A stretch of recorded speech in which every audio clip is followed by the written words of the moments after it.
Gentlemen, good morning. Good morning. Welcome to this press briefing for the delegation of the Woodrow Wilson International Center for Scholars. And today is the last day of the delegation's 5-day visit. I think the delegation would like to share their thought and observation along this trip. In the beginning, allow me to introduce our distinguished guests on stage and in the audience. First, the head of the delegation, Ambassador Mark Green, President and CEO of the Wilson Center. And Ms. Ross Lehtinen, former U.S. Congresswoman. Dr. Wapa, a member of the White House National Infrastructure Advisory Council.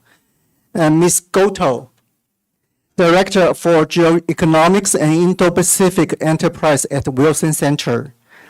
Mr. Acevedo, Chief of Staff and Senior Advisor to Ambassador Green. Dr. Erickson, Professor at U.S. Naval War College. And Mr. Ma Boyuan, the Deputy Director General, North American Affairs Council, Department, MOFA. So first, I would like to invite Ambassador Green to say a few words for us. Ambassador. Great, thank you. Thank you, everyone. I know that there are many groups coming through Taiwan these days. I'm grateful that you've been patient enough and interested enough to join us here today. Let me begin by saying on behalf of the delegation how grateful we are to the government of Taiwan and the people of Taiwan for their extraordinary hospitality. This has been a fantastic visit for all of us. This is my first visit to Taiwan. It will not be my last visit to Taiwan. I, again, have enjoyed myself very much. A little bit very quickly about the Wilson Center, because we are unique in the foreign policy landscape. We're actually chartered by Congress. We are scholarship driven, and we're fiercely nonpartisan and independent. As part of that, and in line with that mission, really this trip we have been here to listen, to learn, to exchange ideas, and to explore ways in which the U.S. and Taiwan can continue to expand our people-to-people ties. The U.S. has shared interests with many countries in the world. Far fewer places in the world do we have shared values. And clearly, with the people of Taiwan, we do have shared values.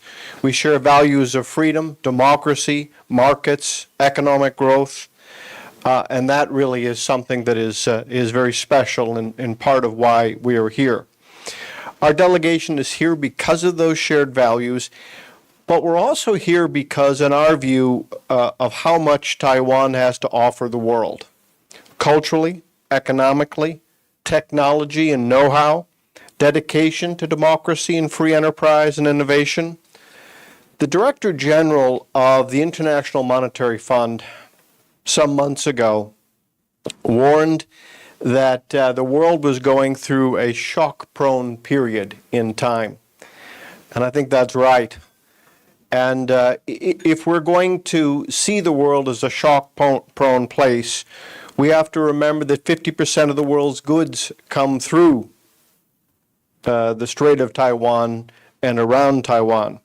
We have to remember the importance of semiconductors, advanced semiconductors in today's global economy. And we have to realize how important applied research capabilities are to tackling those challenges that impact every part of the world. Simply put, the world is a better place the more and more that Taiwan is engaged in international discussions and international commerce. It's also why the U.S. continues to support Taiwan as a trusted friend. And you see it in the recent bipartisan tax legislation that is moving and the discussions that are taking place on other ways to accelerate commerce and economic relationships. We also want, as Americans, to continue to support Taiwan so Taiwan is able to defend itself in a challenging world. It's also true that both countries have elections approaching rapidly. Elections are often chaotic times. We all recognize that. the fact that both countries are having elections once again highlights the shared values that we have and the dedication to democracy that we share. So with that, again, thanks to all of you for coming, and my thanks to the government of Taiwan for extraordinary hospitality. We have learned a great deal, and we will be putting those lessons to work. Yeah, thank you, Ambassador. So now we would like to open for question and QA session. So if you have questions, please raise your hand and tell us your name and the media outlet you belong to. Yeah. Any questions? Yeah, 周航社. Hi, I'm Novia from Central News Agency, and I know that you have met the three presidential elections candidates of Taiwan, and I wonder what is your observation, and what do you think about the China factor would affect the election? Like, we have more pro-China and more not pro-independence, but more pro-Taiwan sovereignty candidates. So what would you think the results would affect the cross-strait relation or the U.S.-Taiwan relations? Well, first off, I'm an old democracy warrior. I used to lead one of the world's great democracy organizations, the International Republican Institute, and one of the most important rules of being a democracy warrior is not to get involved in other people's campaigns and politics. What I will say is, as we've had the opportunity to meet with representatives of two of the leading parties, I think we have come away impressed with the vibrancy of the debate that is taking place and the fact that there is strong dedication to free and fair elections and democracy itself, and that's the most important thing. It is very obvious. It doesn't take a genius to recognize that there is a great deal of pressure being placed upon Taiwan by authoritarian powers and influences, and we've all heard stories of disinformation campaigns and daily multiple cyber attacks. The key to all of it is to respond by moving forward with free and fair debate and a vibrant democracy. And as the people of Taiwan go to the polls to vote, that is the best statement that they can make.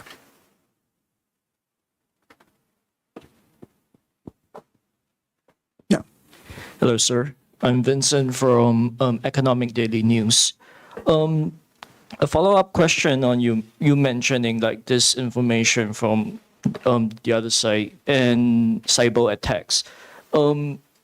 Being a war zone isn't really good for businesses. Then I would like to ask that during your trip to Taiwan, do you think is it really what people in the Europeans or America see that Taiwan is really at the brink of war? Is it a big peaceful place for companies to set in? I think there is a lot of concerns about overseas companies coming to Taiwan. What I can tell you is in the brief time that we've been here and the conversations that we've had, both with government officials, but also conversations that we've had with representatives of the business sector, I'm struck by how the conversations are about business and commerce and expanding trade relationships and looking for ways to grow opportunities and to build stronger networks of trading partners. So despite the fact that there is clearly pressure, as mentioned, everything from the flights that we all read about to the cyber attacks and disinformation, the resilience of the people of Taiwan as they go about their work and they look to grow their businesses and they continue to do groundbreaking research and applied technology, I think it is something to be admired. Yeah, Chris. Thanks. Chris Buckley from the New York Times. Could you just fill us in on who you spoke to about defense and security issues during your few days in Taiwan. What are the main lessons that you drew from those conversations? And in particular, you mentioned the election. I'm wondering what your thoughts are on what are the most pressing priorities for whichever administration comes in next in terms of Taiwan's defense. Like, what's your sense of where the priorities should lie? Thank you. There's a lot there. So we've had conversations with numerous officials, National Security Council, of course, the president herself, and we have talked about Taiwan's security in a range of ways: economic security, cybersecurity, and inevitably military security. Again, we all note the constant flyovers and such. In terms of what the next administration in Taiwan will need to take on, first off, obviously, it's a decision for the next administration to make. But I think it's to continue to expand economic relationships and look for ways to expand the ties that it has to other economies. Economic security in this day and age is an irreplaceable part of broad-based security, military security, and national defense. And the fact that Taiwan is, I think it's the 8th largest trading partner for the United States of America, and continues to break ground with new technologies. All of those things, together with expanding relationships, I think should be the top priority for any administration in Taiwan. I think it's good for Taiwan, and I think it's good for the world. Thank you, Ambassador. Any other questions? Boy, you guys are easy. Hello, sir. Vincent again. I'd like to ask, we did sign the 21st Century Trade Initiative a while ago, and it's during like the first agreement. I'd like to ask that, what do you see like the future for the initiative? Can we go speedily through like the second agreement or the third agreement? And what do you see can both sides profit from the initiative? Well, now I'll speak for myself and my own point of view. My own point of view is that it is unfortunate globally that there's not as much attention paid to trade and commerce and economic relationships, I believe, as there should be. And the steps that are being taken between the U.S. and Taiwan and others, I think, are all positive. I think there is much more work to be done. I think a fair bit of that work is to be done in the U.S. itself. I worry sometimes that we have perhaps lost our voice when it comes to trade and commerce and the importance of economic relationships. Shame on us. And I think that as we go into our elections, I hope that there will be a vibrant debate and that people will come forward and point out how important a growing economy is to the U.S., to American workers and farmers, and the world. Stepping back a bit, so we are fortunately seeing COVID-19, the pandemic, increasingly in the rearview mirror. I worry a great deal because I don't believe people appreciate that the collateral consequences and damage of that pandemic are very much real and alive. By training, I'm an Africanist. I spent a good part of my career living and working on Africa. And food insecurity is on the rise. And farmers have had a difficult time getting the interventions such as good fertilizer and technology that they need. And so I would hope that one of the priorities for all advanced economies and all trading powers is that we spend more time thinking of ways to get these technologies and to get economic opportunity into the hands of people who, quite frankly, have been left behind as a result of COVID-19. As the former head of USAID, you might imagine that those are the things that I think about. But I worry that we sometimes find ourselves talking as though U.S.-Taiwan is simply bilateral. It's not. It's about contributions to the world. It's about the sharing of technology. It's about getting more tools into the hands of people in need. Africa is the youngest continent in the world. The median age of an African is 18. And we have a lot of work to do if we are going to make economic growth vibrant and inclusive. I think Taiwan has a lot to contribute, and that's one of the reasons why I'm here and why I personally believe this relationship is so important, and why I personally believe back in the U.S. that we're not talking enough about trade and economic growth as we should be. That's a long-winded answer for you, but those are the things I think about. Yeah, Amy.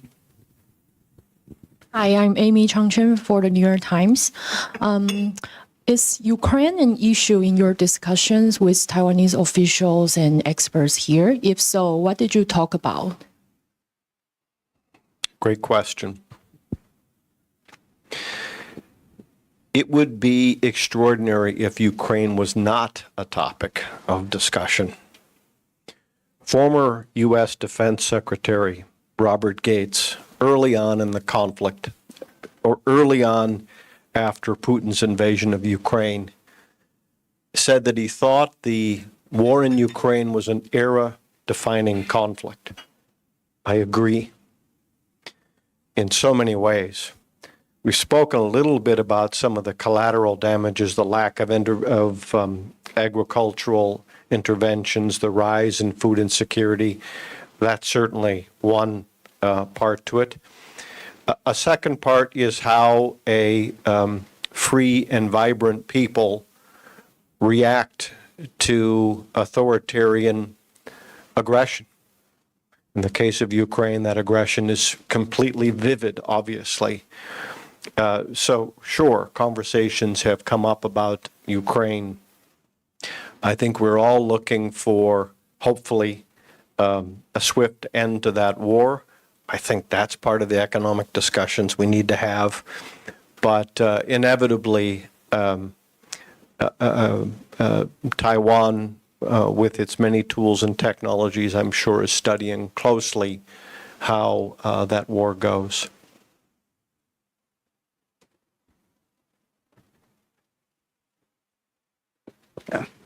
Chen Yu.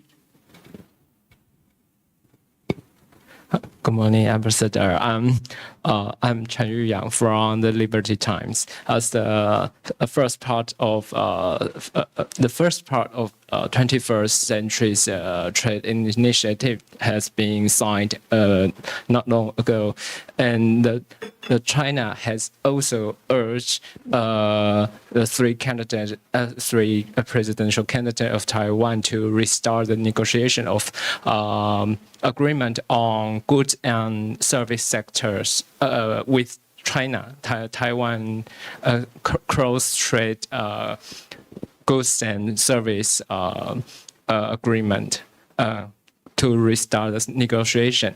And two of the opposition candidates agree to, if they win the election, they will restart the talks with China about the agreement, and under the acknowledgement of so-called 92 consensus. So have you discussed this issue of three candidates, and how do I say? Thank you. No, not directly like that. Look, obviously, Secretary of State Blinken, is America's chief diplomat and represents the point of view of the United States of America. I think we are all looking for stability and a return to the status quo here in the region, and in particular in the Taiwan Strait. Again, it is good for the world. I certainly wouldn't presume, and we wouldn't presume, to tell Taiwan what it must do and how it must act. But what we are looking to do is to support the people of Taiwan with whom we have shared values, and to develop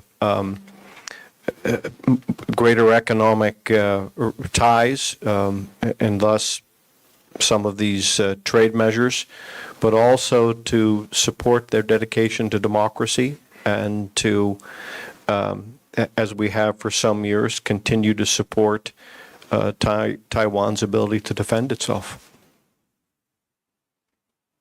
Chris, I noticed you raise your hand. Thanks. Chris Buckley from the New York Times again. Just one last question. There's been a vibrant sub-industry of people trying to predict when the Chinese military is best able and possibly most willing to initiate military action against Taiwan. Now, without pulling out your calendar, I'm just wondering, coming away from this trip, do you have a sense of how Washington should address that issue? Like what kind of urgency or sense of a timescale is best in thinking through these issues? You're right, there's a cottage industry, and there's lots of speculation, and half the time I think people speculate and throw out numbers in order to get it reported and to put their name in print or their name on television, whatever it may be. What I would say is the most important thing that we can do, we being the United States of America, is to make sure the people of Taiwan recognize that which I hope is apparent. We stand with them, that we support the people of Taiwan, that we recognize our shared values, and that we will continue to be with them. They're not alone.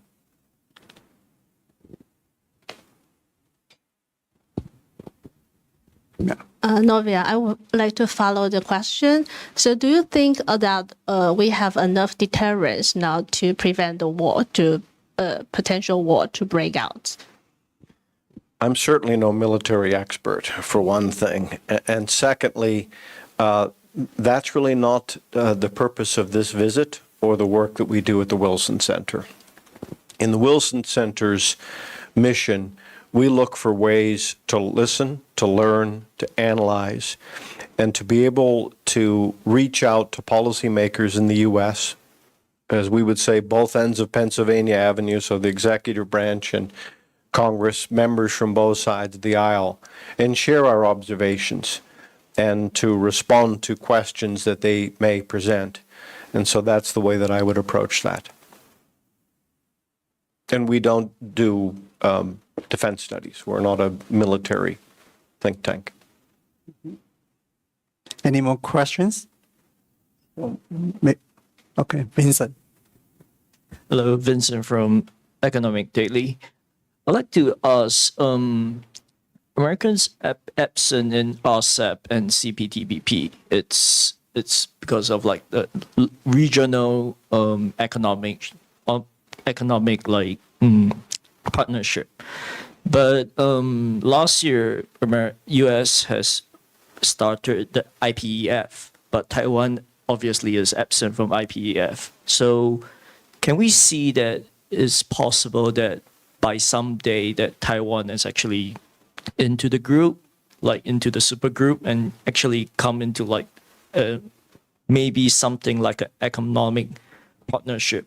Because we tend to see that Taiwan's revisit to RCEP or CPTPP is the chances of going back to RCEP or CPTPP is very slim.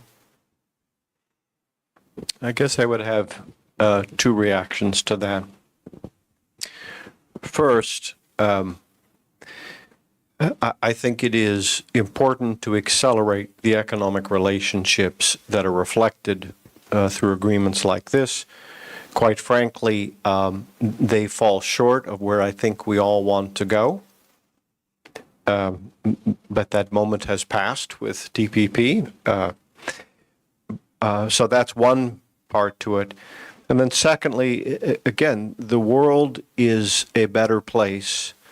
The economies of this region are more vibrant, productive, and inclusive when Taiwan is able to take part. Taiwan has a great deal to offer the world.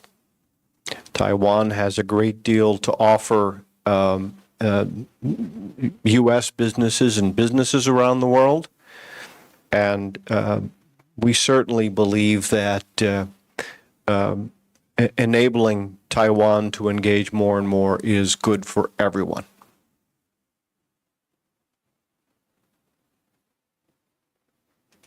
Great, thank you. Thanks, everyone. And again, thanks to the government of Taiwan and the people of Taiwan. The hospitality has been fantastic, and the food is fantastic as well.